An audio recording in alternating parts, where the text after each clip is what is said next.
Olá pessoal, sejam muito bem-vindos a mais um resumo do livro, aqui do canal Existery. Hoje vamos falar sobre o livro Lições sobre Reflexos Condicionados, volume 1. Vai ter o volume 2 no próximo vídeo.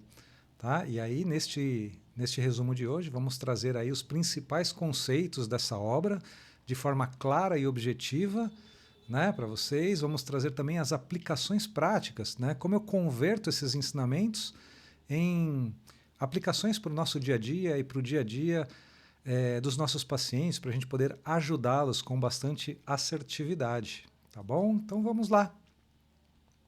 O título completo é Lições sobre Reflexos Condicionados, volume 1, Reflexos Condicionados e Psiquiatria, uma obra de 1928. O autor, Ivan Petrovich Pavlov, nascido em 1849, falecido em 1936, fisiologista russo, vencedor do Prêmio Nobel de Fisiologia em 1904. Tá? Formado em medicina pela Universidade de São Petersburgo, dedicou a sua carreira ao estudo da fisiologia do sistema nervoso e do comportamento animal. Sua maior contribuição foi a descoberta do reflexo condicionado, a base para o condicionamento clássico, que inaugurou uma abordagem científica e observável do comportamento, que influenciou profundamente a psicologia behaviorista e a neurociência moderna, ou seja, com reflexos, repercussões até os dias de hoje. Então vamos lá. Qual foi o contexto dessa obra? Um ano antes, em 1927, um ano antes da publicação desse livro, ele publicou o livro Reflexos Condicionados, e tem o resumo deste livro, Reflexos Condicionados, aqui no canal. Observem aí que tem. Pavlov reuniu as suas palestras e experimentos no laboratório de São Petersburgo em uma série de lições mais acessíveis e aplicadas. Tá? Esse foi o contexto.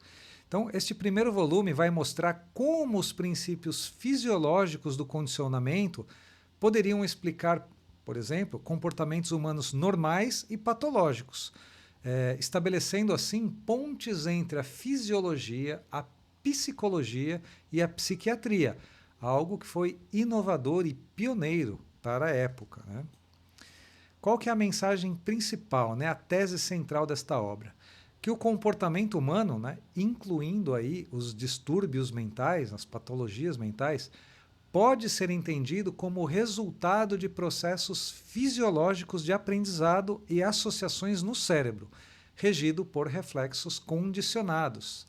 Em uma frase aí para contextualizar, abre aspas, a mente é uma extensão da fisiologia. Compreender os reflexos é compreender o comportamento humano. Então fica bem claro qual que era a crença do Pavlov. Não existe para ele inconsciente ou uma dimensão espiritual humana, nada disso. Tá? A mente é uma extensão da fisiologia humana, nada mais que isso. Então vamos lá. Isso naquela época, tá? Então vamos lá. Reflexo inato e reflexo condicionado. Vamos trabalhar os principais conceitos desta obra. Reflexos inatos seriam as respostas automáticas e biológicas. Exemplo, salivar ao sentir o gosto de comida. Isso é biológico e automático, é um reflexo inato. E tem os reflexos condicionados, depende de uma condição, ou seja, são aprendidos pela associação.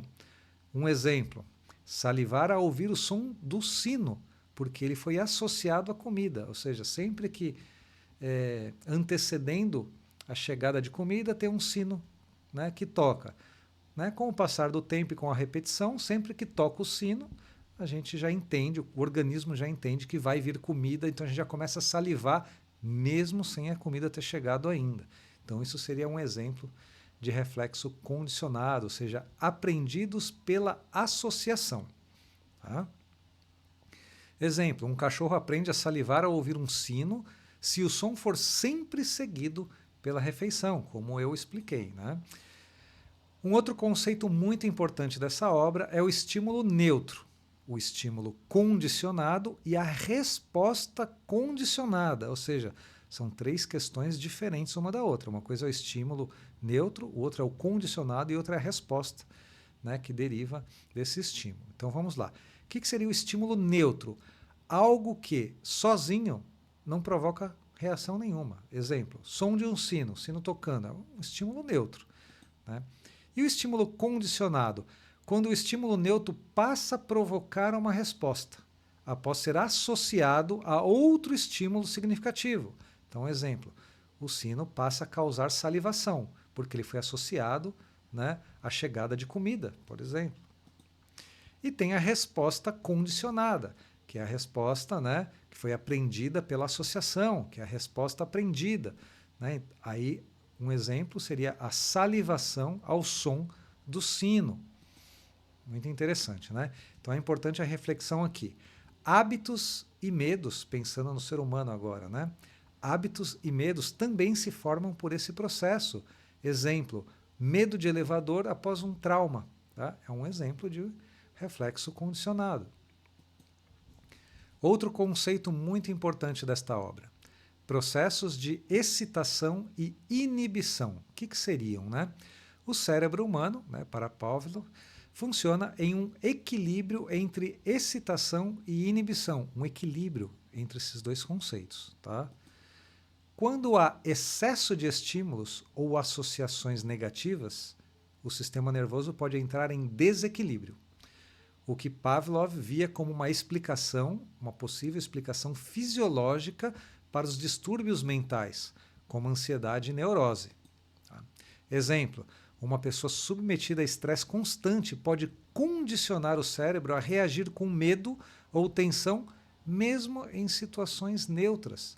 Há um gatilho, né? Há um estímulo neutro que foi condicionado a um evento e a pessoa pode se estressar constantemente, frequentemente, em situação onde não haveria necessidade para isso, em teoria, né?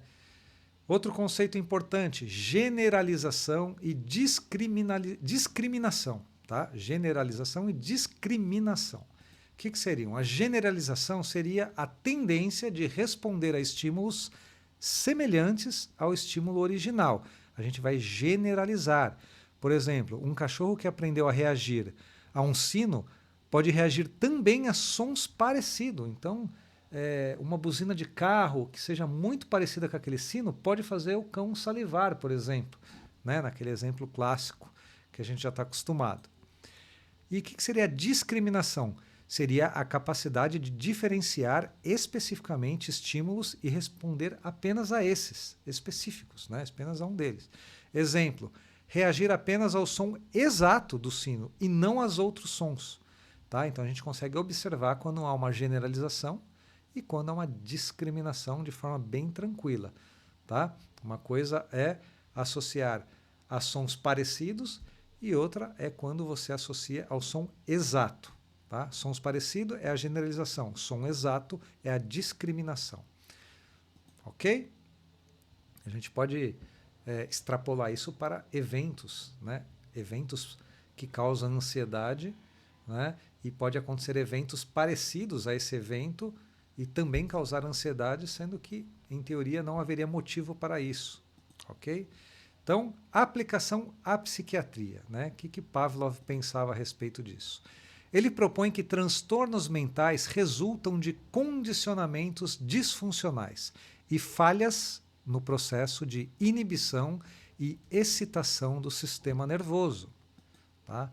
Ele introduz uma explicação científica para sintomas emocionais e comportamentais, sem recorrer apenas a conceitos abstratos, como mente ou como alma. Né? É aquilo que eu falei anteriormente. Né? Para a teoria de Pavlov, não existe um inconsciente, por exemplo, era a crítica da época dele, ou alguma dimensão espiritual humana, conceito de alma, não existia nada disso. Simplesmente a fisiologia acontecendo. Né? Aplicações práticas para o dia a dia, como prometido, né?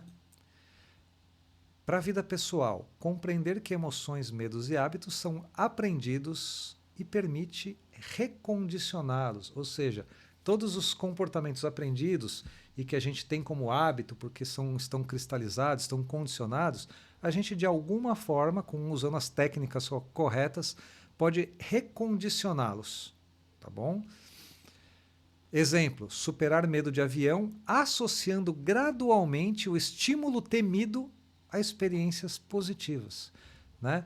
Então, com a repetição dessa associação positiva a um estímulo temido, né, a gente vai mudando o hábito e vai perdendo o medo, vai recondicionando o medo de avião, ok? Então, por exemplo, na educação, os professores podem usar reforços positivos e associações agradáveis para estimular o aprendizado, ou seja, nunca perder uma oportunidade de elogiar o aluno quando ele faz algo correto, né? Parabéns, mandou muito bem, né? Deu tudo certo aí, está de parabéns. Esses reforços positivos, né, vão fazer com que eleve a probabilidade daquele comportamento, né, assertivo daquele aluno se repetir, tá bom? Exemplo, usar elogios e feedbacks positivos para consolidar novos comportamentos. Na psicologia e na psiquiatria, como a gente entende, né, na prática real aí, né, do dia a dia para nós e para os nossos pacientes, seria a base para técnicas comportamentais modernas, como, por exemplo, a dessensibilização sistemática, que envolve uma exposição gradual, né, a eventos ou a situações ou a objetos reais ou imaginários que a gente teme, né? E influenciou diretamente a terapia cognitivo-comportamental, a famosa TCC moderna, né? Ao mostrar que pensamentos e emoções são produtos de associações aprendidas. Então, podem ser desaprendidas, podem ser recondicionadas, né? Então, na psicologia e na psiquiatria, as contribuições de Pavlov foram muito importantes, né?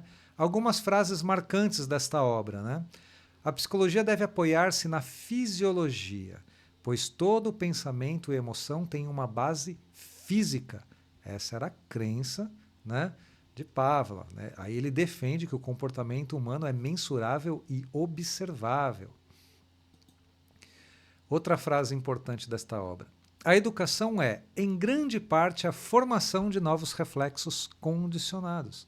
Ele está mostrando aí a sua visão da aprendizagem como um processo associativo, não apenas intelectual. Então ele não vai negar que exista uma intelectualidade, né? Mas ele fala que a base é o processo associativo, ok? Uma outra frase interessante desta obra: o equilíbrio entre excitação e inibição é a chave da saúde mental. Ou seja, aqui temos a síntese de sua explicação fisiológica para os distúrbios psíquicos. Tá? Então vamos para a nossa reflexão final, pensando inicialmente na principal lição deste livro, desta obra, né?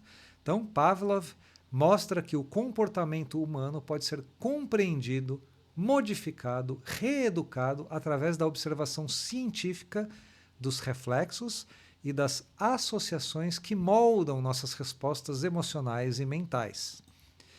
Por que vale muito a pena ler esta obra? O livro revela o nascimento da psicologia científica baseada em evidências, né? A famosa PBE. Ajuda a entender como aprendemos, sentimos e reagimos, muitas vezes sem perceber. E oferece uma visão de como a mente e o corpo se interligam, algo que ainda orienta a psicologia moderna até os dias de hoje, repercussões aí significativas na atualidade. E a reflexão final, né, abre aspas aí, somos em grande parte, não na totalidade, somos em grande parte o resultado das associações que criamos. E libertar-se é aprender a condicioná-las de novo, ou seja, o recondicionamento para mudanças de hábitos, para equalizar medos e temores, né? Muito interessante essa obra, Lições sobre Reflexos Condicionados, de Ivan Pavlov. Tá bom? Então é isso, né? Deixo aqui para vocês o meu muito obrigado. Tem mais vídeos do Pavlov no canal. Se você gostou desse conteúdo, curta o vídeo, se inscreva no canal e compartilhe com alguém que você ama. Deixo aqui meu forte abraço, além dos agradecimentos, e nos vemos no próximo vídeo.